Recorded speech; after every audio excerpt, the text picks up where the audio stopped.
বিষ্ণু ঈসা ইসলামের কাছে এক সাহাবী এসে বলল, ইয়া রাসূলুল্লাহ আ'তিনি শাইআন, আপনি আমাকে কিছু দান করেন, আমার কিছুই নাই। বিষ্ণু বললেন, তোমার কিছু নাই? সাহাবী বললেন, ইয়া রাসূলুল্লাহ ঘরে আমার শুধু দুইটি জিনিস আছে। কয়টা? চিল্লায় বলেন কয়টা? এক হচ্ছে একটা জামা, দুই হচ্ছে পানি খাওয়ার একটা জগ। বিষ্ণু বললেন, এই দুইটাই নিয়ে আস। বিশ্বনবীর কথা শুনে ওই সাহাবী ঘর থেকে জামা নিয়ে আসলেন, পানি খাওয়ার জগ নিয়ে আসলেন। বিশ্বনবী সাল্লাল্লাহু আলাইহি ওয়াসাল্লাম ওনার মোবারক হাত দিয়ে এক হাতে জামা ধরে আরেক হাতে পানির জগটা ধরে সাহাবীদের দিকে উদ্দেশ্য করে বললেন, মাইয়াশতারি হাদাইন, এই দুইটা জিনিস কেনার মতো কে কে আছে দেখি।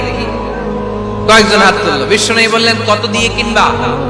এক সাহাবী বলে, ইন্নী আশতারিহিমা বিদিরহাম, ও নবী যদিও এগুলো আমার দরকার নাই, কিন্তু আপনি যেহেতু নিলামে ডাক তুলেছেন, ইয়া রাসূলুল্লাহ ইয়া হাবিবাল্লাহ, আপনার সম্মানে আমি 1 দিরহাম দিয়ে দুইটা জিনিস কিনে নেব।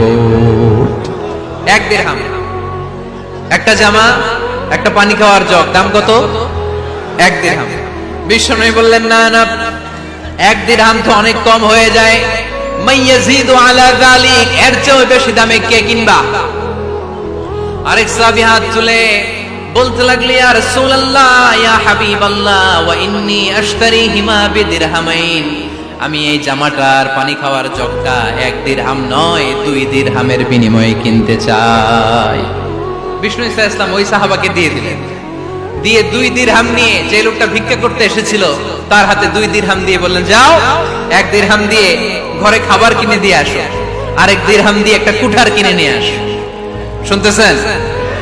কি কিনে নিয়ে আসো? কুঠার দিয়ে কি করে? গাছ কাটে। ওই সাহাবী কুঠার কিনে নিয়ে আসার পরে বিশ্বনবী নিজ হাতে কুঠারের মধ্যে একটা কাঠের হাতল লাগাই দিলেন। আল্লাহু আকবার! হাতল ছাড়া কুঠার ইউজ করা যাবে? বিশ্বনবী নিজ হাতে ওই কুঠারের ভেতরে একটা হাতল লাগাই দিলেন আর বললেন, লা উরিদু আন আরাকা 15 আইয়াম, এই কুঠার নিয়ে জঙ্গলে যাও, গায়ে অনেক শক্তি আছে, কাঠ কাটো, এই কাঠ কেটে বাজারে বিক্রি করো, সামনের 15 দিন যেন আমি আমার চোখের সামনে তোমার না দেখি। বিশ্বনবীর পরামর্শ অনুযায়ী কুঠার নিয়ে ওই সাহাবী জঙ্গলে চলে গেলেন। কাঠ কেটে বাজারে বিক্রি করতে করতে 15 দিন পরে 10 দিরহাম নিয়ে বিশ্বনবীর দরবারে হাজির হয়ে গেলেন। 10 দিরহাম নিয়ে বিশ্বনবীর কাছে হাজির হয়ে গেলেন। সাহাবী এসে বলল, ইয়া রাসূলুল্লাহ এখন আর আমার ভিক্ষা করা লাগে না, আমার গায়ে অনেক শক্তি আল্লাহ দিয়েছে, আই এম ভেরি এনার্জেটিক, আপনার দেয়া বরকতের কুঠার দিয়ে আমি কাঠ কেটে কেটে স্বাবলম্বী হতে শুরু করেছি। সুবহানাল্লাহ পড়ে। আমি এখন 10 দিরহামের মালিক। বিশ্বনবী বললেন, লা আইয়াহতাতিবা আহাদুকুম হুজমাতান আলা দাহরিহি খায়রুম মিন আইয়াসআলা শাইআন ফায়ু'তিয়াহু আও ইয়ামনাহু, যাদের গায়ে শক্তি আছে তারা ভিক্ষা না করে কাঠ কেটে পিঠে সেই বোঝা নিয়ে বাজারে বিক্রি করা অনেক ভালো, কারণ কারো কাছে যদি তুমি হাত পাতো সে দিতেও পারে নাও দিতে পারে, আর কষ্ট করলে কষ্ট কোনোদিন বৃথা যায় না। চিল্লায় বলেন ঠিক কিনা? বিষ্ণু ঈসা ইসলামের অনুপ্রেরণায় এই সাহাবা অল্প কিছুদিনের ব্যবধানে স্বাবলম্বী হয়ে গেলেন। What is the moral of the story?